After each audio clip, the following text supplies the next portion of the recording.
contração da musculatura e, com isso, termos uma diferença de pressão em caixa torácica e pulmão e, consequentemente, termos o chamado ciclo respiratório. Tá?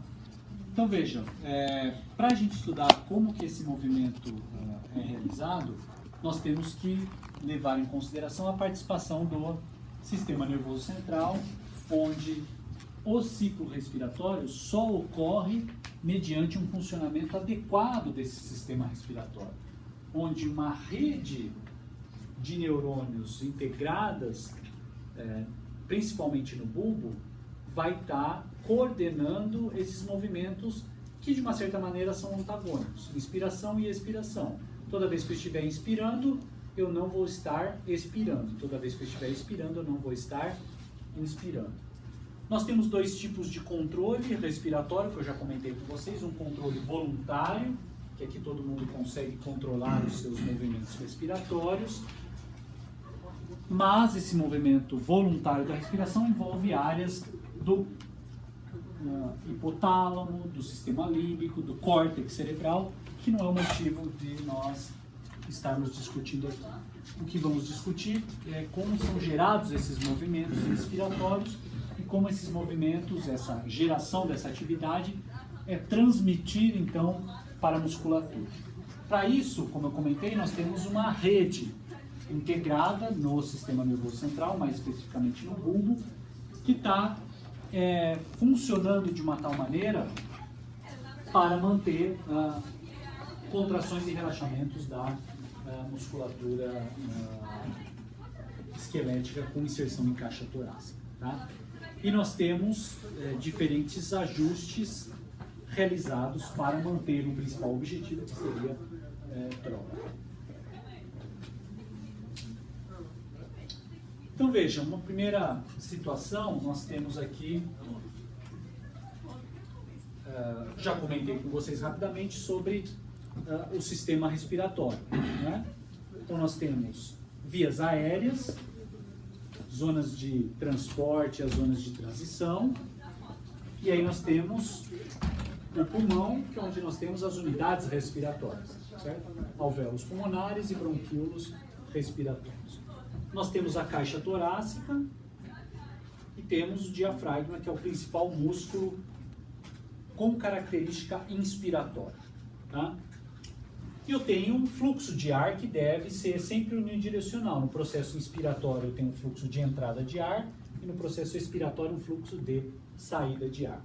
Consequentemente, eu vou ter alterações de oxigênio e CO2, e se eu alterar CO2 eu vou também estar alterando pH. Como eu comentei com vocês, nós temos a importância do sistema nervoso central. Então, portanto, eu tenho o cérebro atuando com uma rede integrada que vai mandar informações para controlar a resistência de vias aéreas. E se eu controlar a resistência, eu vou estar controlando calibre de vias aéreas, dilatação ou constrição. E vou estar controlando também musculatura esquelética, diafragma, intercostais externos. Tá? Então existe uma integração e o cérebro gera essa atividade e manda informações para esses neurônios motores para controle de vias aéreas e para controle de musculatura esquelética. Bom, nós temos, assim como no sistema cardiovascular, sensores que modulam a atividade do sistema nervoso central. E essa modulação é dada por células quimiosensíveis, né? Os chamados quimiorreceptores, que vão detectar então variações de gases e mandar informações para o cérebro para regular a atividade respiratória. Nós temos receptores mecânicos, só que lá no sistema cardiovascular nós tínhamos os chamados baroreceptores, né? Então, sensores mecânicos sensíveis ao estiramento, que estão localizados na parede das artérias, né? Sensíveis à variação de pressão.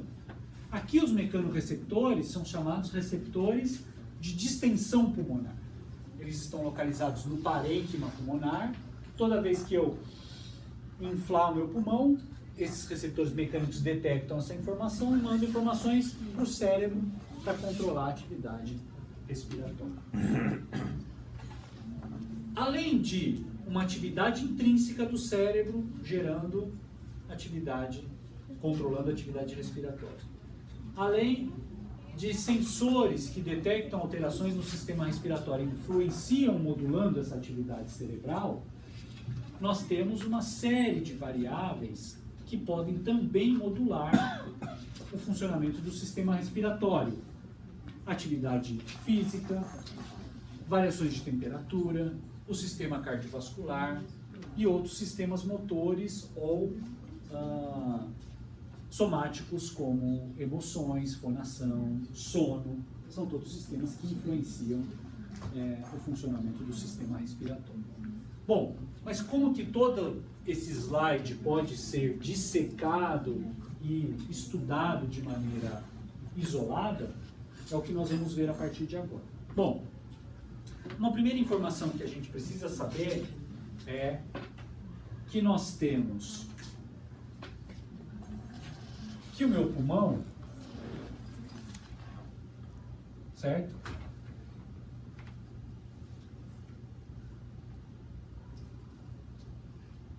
Eu tenho as vias aéreas e eu tenho caixa torácica, certo? E aqui na minha caixa torácica eu tenho quem? O diafragma, não é?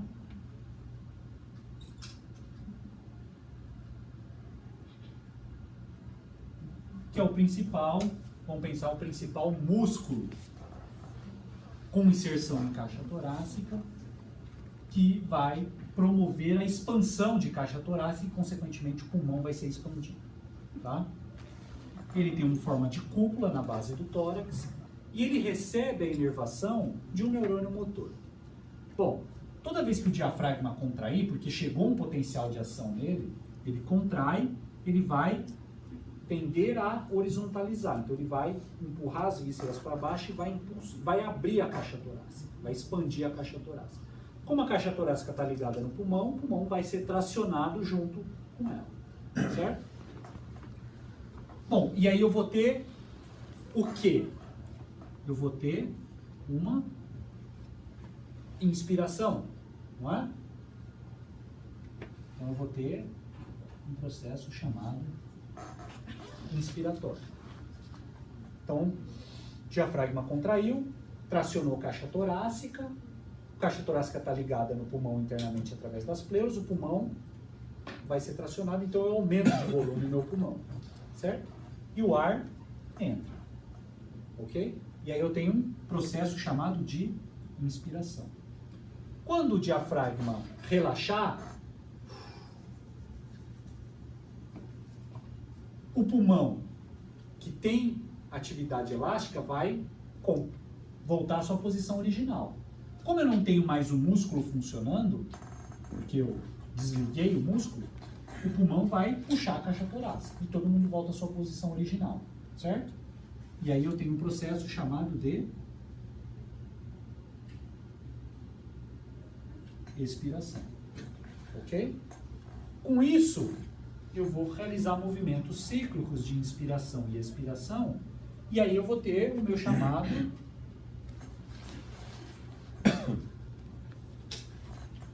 ciclo respiratório, não é? Inspiração e expiração de maneira bem simples, tá? Bom, esse ciclo respiratório também pode ser chamado de padrão respiratório. Qual seria o meu padrão respiratório normal ou padrão respiratório chamado eupneico? Seria a inspiração seguida da expiração, de uma maneira bem genérica, tá? Onde a inspiração é ativa e a expiração é passiva. Não tem gasto de energia, basta com que eu pare a inspiração que naturalmente eu expiro, certo? Então, naturalmente a expiração ocorre. Agora, se eu fizer, aí eu estou forçando a minha expiração, aí eu tenho uma expiração ativa, que é recrutada em situações patológicas ou atividade física, por exemplo. Tá? Para eu ter um padrão respiratório adequado, Portanto, para eu ter um ciclo respiratório adequado, é importante em que eu tenha um ritmo sendo gerado de maneira adequada no cérebro. Se a gente recapitular um pouco a fisiologia cardiovascular, eu tinha um ciclo cardíaco, não tinha? Que era um pouco mais complexo, né? Então, tinha fase de relaxamento, as 4 cavidades estavam relaxadas, depois eu tinha uma fase de contração atrial, depois aumento da pressão isovolumétrica, né? Fase de ejeção, protodiástole, tinha uma série de fases. Mas quem controlava e ditava o ritmo desse ciclo? As células do nódulo sinoatrial, que geravam um ritmo, não é? E transmitiam isso para as células de trabalho, para os miócitos cardíacos, para desempenhar uma função contrátil. Então, no sistema respiratório, a gente tem também um ciclo respiratório, que é um ciclo mais simples, a princípio, onde nós vamos ter a inspiração e a expiração. Para que esse ciclo e esse padrão respiratório possa ser normal, ou também chamado de eupneico, é necessário que o cérebro gere uma atividade e mande essas informações para a musculatura. Então é importante que nós tenhamos um ritmo adequado e transmita esse ritmo para o meu ciclo respiratório, para o meu padrão respiratório. Só que esse ritmo, ele é integrado em algumas áreas no cérebro. Tá? Um ritmo extremamente complexo, envolvendo várias áreas encefálicas que vão interagir de uma determinada maneira, formando a rede respiratória. E essa rede respiratória integrada vai ser transmitida para os diversos músculos respiratórios. Quais músculos? Aqueles músculos que apresentam inserção em caixa torácica. Entre eles, o diafragma. Mas percebam que as contrações musculares são sempre fásicas. Então eu tenho atividade, estou silenciado. Tenho atividade, estou silenciado. Atividade, silenciado, entendeu? Ok? Quais são esses músculos? Não vem ao caso nós sabermos agora quais são esses músculos. Mas o que eu quero que vocês saibam até agora é, nós temos um ciclo chamado eupneico, um ciclo respiratório normal, que é composto de um processo inspiratório e expiratório. Para que esse ciclo possa ser normal, é necessário que alguém gere um ritmo no cérebro, uma frequência de atividade. E essa frequência de atividade é gerada em algumas áreas cerebrais que formam a chamada rede respiratória, que em última análise vão influenciar a musculatura esquelética, para que tenhamos um ciclo adequado. Tá bom? Então veja, no cérebro nós temos áreas com características inspiratórias, áreas com características expiratórias. Quando eu digo com características, nós temos áreas com neurônios que disparam sempre na inspiração. Portanto, são os responsáveis por ditar o ritmo inspiratório. Nós temos áreas com neurônios que disparam na fase expiratória, que podem até ser neurônios que estão inibindo os neurônios inspiratórios, já que eu comentei que a expiração é um processo passivo.